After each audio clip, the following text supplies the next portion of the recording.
The story begins around 3:30 a.m. when a high-security truck pulled up outside a donut shop in Los Angeles, and two security guards went inside. A car and an SUV blocked the truck's path, and some thugs wearing body armor and gas masks got out. These thugs were armed with powerful guns. As soon as the guards got out, they pointed their guns at them. The truck driver immediately alerted the Los Angeles police that some thugs had surrounded them, armed with high-powered guns. One guard cleverly tried to draw his gun, but a thug shot him, and then another thug killed the truck driver. The thugs opened the truck door and pulled out another guard. Meanwhile, the police arrived, and gunfire erupted. But the thugs' assault rifles were too powerful for the police to handle. 4 policemen and a gangster were killed in the shootout, and the gangsters soon fled with the truck. They took it to a warehouse. Gang leader Ray scolded Bosco for shooting the security guard. Ray told the rest of the gang that the truck's condition needed to be fixed. As soon as Ray opened the truck's door, Anson asked Ray if he was all right. Ray replied, "We killed 4 policemen. The police will be hunting us like dogs." Detective Nick O'Brien arrived at the scene of the accident and then went to the sheriff's department officers standing near the gangster's body. The police were at a loss as to why the gangsters had left with the empty truck. Nick replied, "There must be some plan behind it." Bosco from across the street was taking pictures of the meeting. Returning, Bosco showed the pictures to Ray, who pointed to Nick's photo, saying he's in charge of the incident. Ray told his colleagues that Nick was the head of the Major Crimes Division. Donnie, who had driven the truck the night before, had left after seeing Nick's photo. Nick and his fellow officers were investigating the case. They concluded it was an inside job. Otherwise, how would they have known the truck would be here at 3:30? They suspected Ray, who had been released on parole 8 months earlier, was behind the incident. Donnie worked as a night bartender. Then, he noticed a man working at the Federal Reserve Bank had forgotten his ID at the bar. He put it in the cash register and went to Mac, a member of the Reiki gang. Nick was also sitting in the bar and began asking Donnie some questions. Donnie said, "I don't know who comes here and who doesn't. Anyone can come here, from criminals to cops. This bar is for everyone." Donnie agreed. When Donnie's shift at the bar ended and he was about to leave, Nick knocked out his car window and knocked him unconscious. When Donnie woke up, he was in an unknown location. When Donnie left the bedroom, Nick's team and 4 women were there. Nick showed Donnie a CCTV photo of him meeting Ray. Detective Gus said, "We know your whole story. You were once arrested for stealing a car and running away. You've also been jailed for attempting to murder a few people, and you've even paid the fastest car ever charged in California." Gus explained that just one mistake could land you in jail for years. Donnie tried to explain. "Please, sir, I've only met Ray a half a time. Beyond that, I don't know anything else." Nick showed Donnie a tattoo on his arm that read, "Regulators." Nick asked, "Do you know what that means?" "There's a gang of cops called the Clique. I'm part of it. This gang doesn't believe in rules. They don't give criminals a chance to reform. They just shoot them straight in the guts." Nick then asked Donnie, "What's a coward like you doing with such a dangerous gang?" Donnie replied, "Sir, I'm just their driver. I don't know anything about this gang of thieves' operations." Nick told Donnie to stay in touch with them. "And when I call, you'll pick up. Otherwise, I'll pick you up." Meanwhile, the gang of thugs had kept an eye on the Federal Reserve Bank of Los Angeles. Ray explained that it was the only bank where a robbery had never occurred. Ray explained that the security system here was so strong that 53 attempted robberies had been made, but no one had succeeded. That's why Ray wanted to steal here. At the police department, officers learned that Ray, Anson, Donnie, and Bosco were all retired Marine commandos. They investigated all the thefts that had occurred in the past 10 years. They discovered that during the 10 years Ray was in prison, no major thefts had occurred. Nick told the officers that if they caught Ray, all the unsolved thefts would be solved. Ray and his gang returned to the same warehouse. Ray began explaining the federal bank's daily routine to his gang. Ray explained that the bank removes unused or torn bills from its database every day. Between 4 o'clock and 5 p.m., the notes are shredded into small pieces, and this waste is collected by a waste management company. He explained that the $10 note counting room alone handles at least $30 million daily. Ray formulated a plan. They had to get there before the notes were shredded. This way, he must have at least $30 million that doesn't belong to anyone. We're not stealing from anyone. Donnie now started working for a Chinese food delivery company. from where the bank employees placed orders daily. Donnie entered the bank with 2 bags to deliver food. Security cut Donnie off to enter, and he managed to get inside. Donnie delivered 1 bag to the women sitting in the cafeteria, but took the other bag and went into the washroom, hiding it in the upstairs ventilator.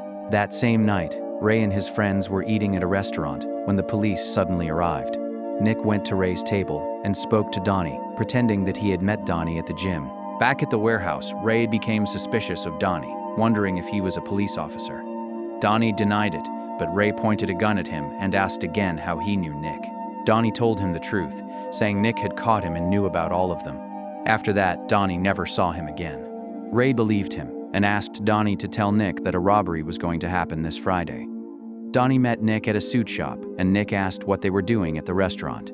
Donnie changed the topic and said that the robbery was going to happen this Friday, but he didn't know where. Nick then went to the club where Ray's girlfriend worked and started watching a show. Ray's girlfriend came down from the stage and whispered something in Nick's ear, after which they both went to her house.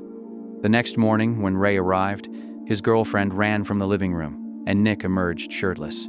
They stared at each other, and then both noticed a gun on the table.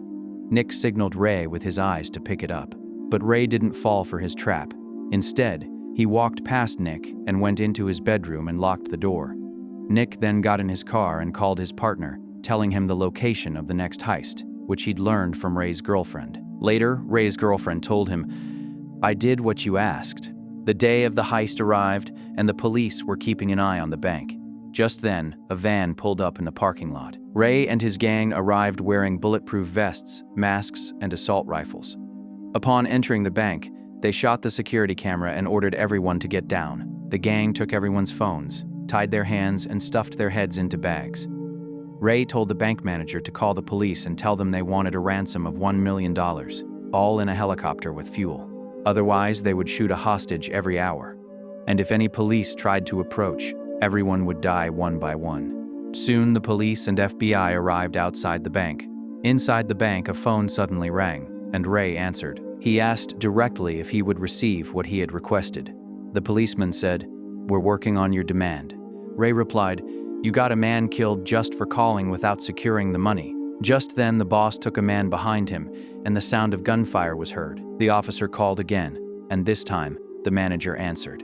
The manager explained that one man had already been killed, and every time you call, more people will die. So call again only when you have secured the amount of money these thieves are demanding. The officer asked if he could wait 90 minutes. Ray agreed, and the manager forwarded the message. Outside, the police were looking at a map of the bank. A bang was heard from inside, and the police realized that the thieves had breached the safe. Nick, seeing something on the map, asked Tony what it was. He explained that it was a sewage line, which had probably been cut off by now. "It's locked." Then Nick saw a way into the crawl space and thought for a moment. He said, "We have to go in." He picked up a metal rod and started opening the main door of the bank. Once inside, Nick asked the captives if everything was all right. Not a single thief was there. Then Nick and his companions went to the back of the bank, where the hostage had been taken and killed. But her killing was also a staged act. The girl was still alive.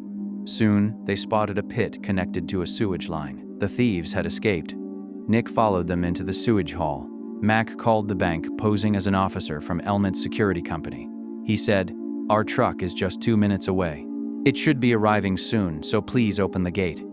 Ray and Anson, dressed as Elmid guards, initially took the stolen truck to pick up the delivery. They had painted this truck and slightly altered the design to make it look exactly like the original. The two stopped the truck at the bank's security gate and showed their IDs to the Federal Reserve Bank officer on duty. The IDs appeared genuine. They had also been informed over the phone that the truck was arriving. Therefore, the guard, unsuspecting, let them in. They removed 2 boxes full of notes from the back of the truck and took them to the counter. The counters placed the boxes in the $100 note counting room, while Ray and Anson went to the waiting room. Bosco was in a tunnel beneath the bank. Ray informed him over the radio that Donnie had reached the counting room. Bosco pressed a switch in the power grid, causing the entire bank to lose power. This not only shut down the bank's note cutter machine, but also disabled the cameras and motion sensors in the $100 note counting room. A police guard informed the counters that they needed to shut down the system for a while and that they should take a break. As soon as the counters and police left the counting area, Ray radioed Donnie to tell him he could do his job. There was no one there. Donnie was hiding inside a box, surrounded by bundles of dollar bills. He climbed out of the box, and some bundles fell out, only to be put back in. A woman who worked at the bank and ordered Chinese food every day called the restaurant. Mac answered the call. She complained, "I ordered it an hour ago. Why hasn't it arrived yet?" Mac replied in a Chinese accent, "Yes, the food is on its way." Inside the bank, the police and security guards noticed that the cameras and motion sensors weren't working. He told another guard to count all the boxes as quickly as possible, or something could go wrong. The security guard called the counters in the cafeteria. Donnie was hiding under a table in the counting room at this time. He was putting the dollar notes, which were about to be shredded by the machine, into black zipper bags. He then threw them into the trash can. The security guard returned to the counting room with 2 counters. Ray signaled Donnie to run. He removed the cover from an air vent, entered, and closed it from the inside. Donnie informed Ray over the radio that he was in the vent, and Ray signaled Bosco to turn on the lights. Once the lights were on, everyone resumed their work. Donnie went through the vent and up the bathroom ventilator shaft. He picked up the food he had left there earlier and used the same access card the bank employee had left at the bar to move around the building. Donnie delivered the food to the woman and then left the building. Meanwhile, some of Donnie's friends were working at the bank, collecting garbage. They were sent in 2 different trucks, owned by the same company. It was all planned. They stopped at an intersection and nodded. In the bank basement, Alexei picked up trash from his truck. Meanwhile, Ray and Anson left the bank in their security truck. Bosco was following a garbage truck and informed Ray of their location. Soon, Ray reached the truck and stopped it from the front. Bosco stopped the truck from behind. Bosco ran towards the driver, pointed a gun at him, and told him to get out. Bosco got into the truck and drove off, with the rest of the gang following. Meanwhile, Nick was searching for Ray and his gang throughout the city. When he spotted Donnie on the way, he stopped the car. Mac watched from a distance as the police officers took Donnie to their truck. Nick and his gang beat Donnie, asking where Ray and the others were. Donnie, defeated, finally gave them the location. Ray and his gang were currently at the dump site. Mac called Ray to inform him that Donnie had been caught. What next? But Ray didn't answer and hung up. He told Anson that Donnie and Mac had been caught, and then they both drove away. Nick caught a glimpse of Ray's car, and he followed it onto the traffic-clogged highway. He radioed detectives Murph and Baracho to report the location. Ray saw in the mirror that Nick's car was behind 20 cars. Gus handcuffed Donnie to the car and then left with Nick and Tony. Murph and Baracho also arrived. Ray, Anson, and Bosco also began to get out of their truck. As the police approached, Ray opened fire, hitting one of them, killing him instantly. The police returned fire. The silence was shattered, and a hail of bullets erupted, ripping through vehicles. Bosco was shot in the neck, and Ray retaliated, shooting the policeman in the knee. Ray and Anson ran down the street, Nick close behind them. Nick, along with the policeman, took out Anson with a sharp aim. Ray ran into an alley, and Nick was right behind him. Nick fired at Ray, fatally wounding him. Ray struggled to reload his gun. With great difficulty, he managed to get back to his feet and began charging towards Nick, firing at him. Nick reloaded his gun and shot Ray in the chest. Ray fell down, crawled behind a car, and pulled a magazine full of bullets from his jacket. He was out of bullets, but he still got to his feet and pointed his empty gun at Nick. Nick reluctantly shot Ray to protect himself. Little did he know that Ray had no bullets. When Nick returned to his car, Donnie had fled. Nick and Gus removed black bags from Ray's car and found that they contained pieces of money, not whole notes. Nick went to the bar where Donnie worked and asked for his address. The owner explained that Donnie had quit 2 days earlier. Nick was sitting at the bar when 2 bank employees arrived, wearing bank access cards around their necks. He carefully observed a picture of a football team on the wall, showing Donnie sitting with some of his friends. As Nick left the bar, he saw the bank. He realized that Donnie was the mastermind behind the whole game. Finally, we saw Donnie working as a bartender in a bar in London. His friends, who had orchestrated the entire game by posing as garbage collectors, were also sitting with him. Donnie had already hatched a plan to deceive Ray and his gang. That's why his friends were driving 2 identical garbage trucks, one filled with shredded currency notes and the other with real $100 bills, or $30 million. It turns out Donnie had taken the money out of the bags, packed it in tires, and sent it to Panama. And now he was planning another heist in London. If you enjoy what we do here, please like the video and subscribe to this channel to keep us motivated. See you on the next video.